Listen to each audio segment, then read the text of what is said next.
Thank you for watching, guys. This is Ranting and Raving with Dan and Don. This is Dan speaking, or as I like to call the show sometimes, a little R&R with D&D. Honestly, everybody needs R&R. How often do we get it? So I hope you get some, either here with us or maybe in a pool, maybe in a sauna, maybe get yourself a nice massage. Either way, life's too short, so go out there and make sure you enjoy at least a little piece every single day. Guys, here tonight we're talking about the NBA. Not just the NBA, really, it's all sports, but we're going to focus on NBA and how sports are getting soft, less competitive.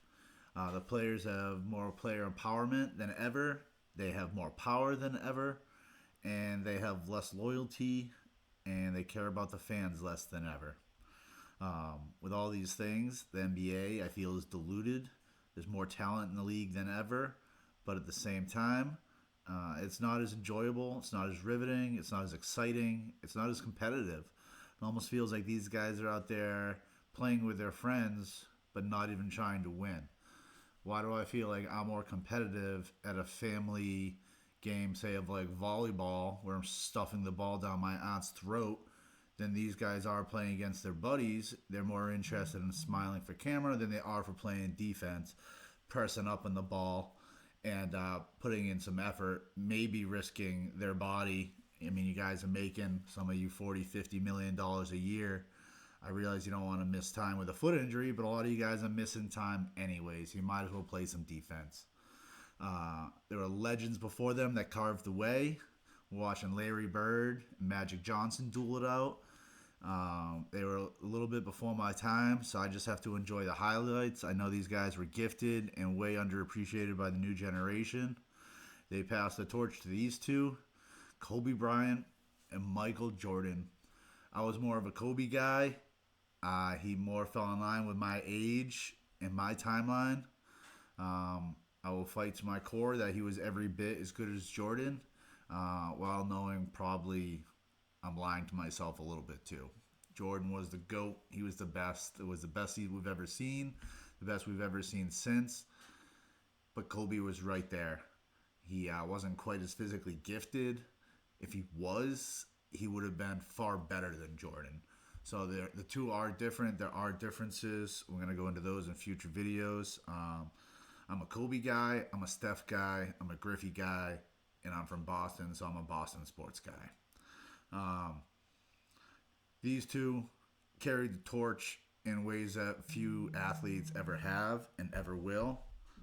It's remarkable that we got a Michael Jordan, and then it's even more remarkable that from there we got a Kobe Bryant. That usually doesn't happen in sports.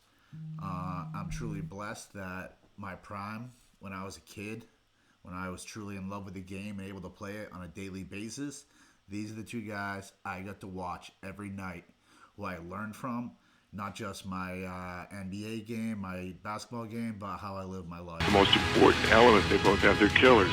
They are just relentless, confident, unbelievably well-conditioned game closers. Here's Jordan. Yes! Final seconds. Bryant for the win.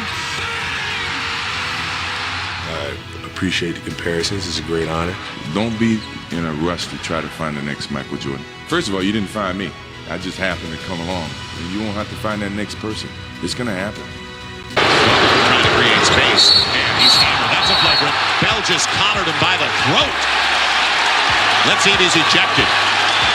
It is a flagrant. 2 for Kobe and the ball out of bounds to the Lakers. See, and my thing is this. You got a lot of this going on now. And I shouldn't bring it up maybe, but back in the old day, you didn't sell wolf tickets. And to me, that's just a wolf ticket. Because if you did something like that, you had to be able to back it up with something. Because, that's a fine. Yeah, and that, not only is that a fine, that's a flagrant foul too. And he's out. He's ejected. He should be. That was with real malicious intent.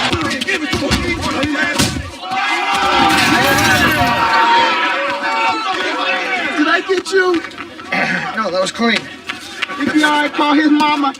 If I foul, you tell me, dog. Okay, baby.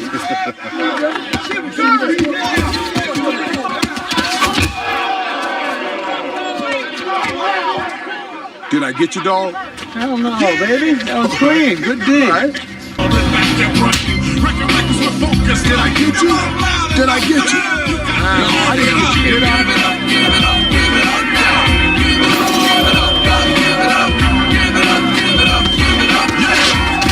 That's traveling, bitch.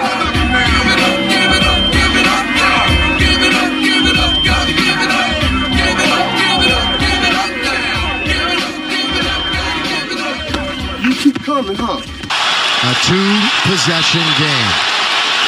Here's his 19th field goal, Stu. He's just, the crowd is just. A basket equals a 50-point game. Kobe underneath. He's got 51. Him having a third lung because he never seemed to get tired. Down the middle he goes. Corner of the key. He's got another one. And Kobe with the ball and the Lakers down 4. Bryant on his way. It's a one-point game. He's so tired he can barely pick his feet up. Look at him. But he continues to wheel himself. It's a play. Bryant for the lead. Yes! Kobe Bryant gives the Lakers the lead. Oh, I tell you something. This is, he was legendary before this game. Mamba out.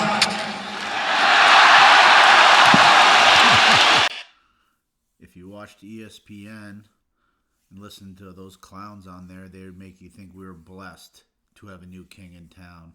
The self-proclaimed king that got drafted in 2003 that eventually ruined the league that Kobe and Jordan built. With the first pick in the 2003 NBA draft, the Cleveland Cavaliers select LeBron James. With the number 1 pick from Cleveland, a new reign would begin. It was time for the reign of King James, the self-proclaimed king, to carry the throne. You may ask yourself, who is King James and where did that name come from? Me? That's my nickname, Sugar Bones. Oh, yeah, that's right. The one you made up for yourself. Yeah, who cares who made it up? It's totally tubular. In this fall, I'm going to take my talents to South Beach and join the Miami Heat. Miami Heat. That was the conclusion you woke up with this morning. That was the conclusion I woke up with this morning. Organization, and we've supported him for 7 years now. And for him to go on there and drag us through the mud for 7 years and stab us in the heart, he deserves everything he gets. I hope he never wins anything in Miami. He gave up in Game 3, and this is what he has to reward us with. Like, this is terrible. He wants to go to a city. He calls himself a sports historian, a guy who embraces the NBA and knows knowledge about the NBA. And he goes to Miami, where the most fickle fans are? This is terrible. This is the worst thing that could ever happen to Cleveland since Modell taking the Browns. What's about that? Not 2, not 3, not 4, not 5, not 6, not 7.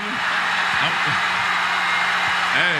There's actually never been any team that I've played on in my 20 years where we've been a flopping team.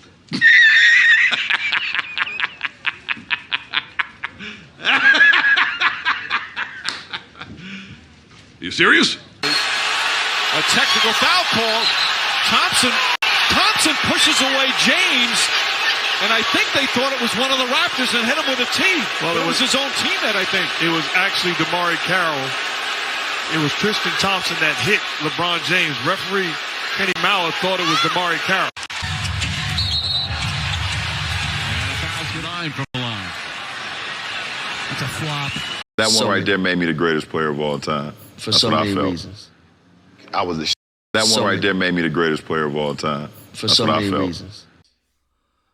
With players jumping around, sitting out, taking time off, barely playing defense, deciding when to compete on a night in, night out basis, I leave myself wondering what's the future of the NBA have in store for us.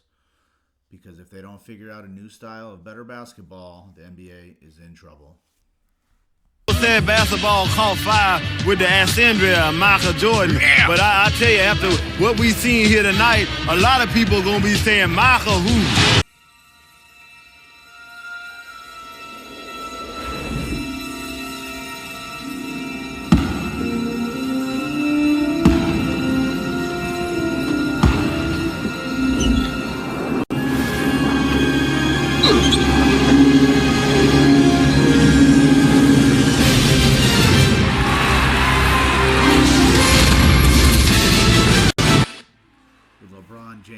nearing the end of his career, I think to myself, thank goodness. And I cannot wait for the future of basketball with a new generation who might respect the game enough to start playing on defense